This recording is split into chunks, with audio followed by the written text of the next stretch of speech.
Today, let's go to a treasure hunt in search of the Stolpersteine. Thanks, Jürgen.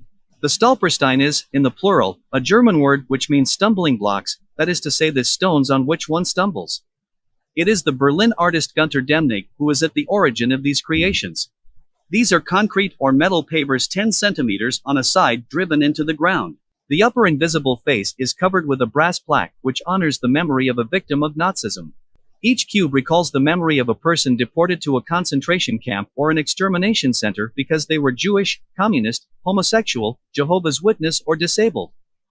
Embedded in the sidewalk in front of the last residence of the victims, several thousand Stolpersteine have thus been laid since 1993, mainly in Germany, but also in other European countries. In Rouen and neighboring Rouen, 39 Stolpersteine were laid in September 2020. They honor the memory of families with minor children murdered in Auschwitz, victims of the Shoah. To observe these memory cobblestones, let's go for example to Rue Damiens, at number 69. You can find the map of the locations of the other cobblestones on the site https://pavesmemoirerouen.im onsite-aura, which you can find in the description of this podcast.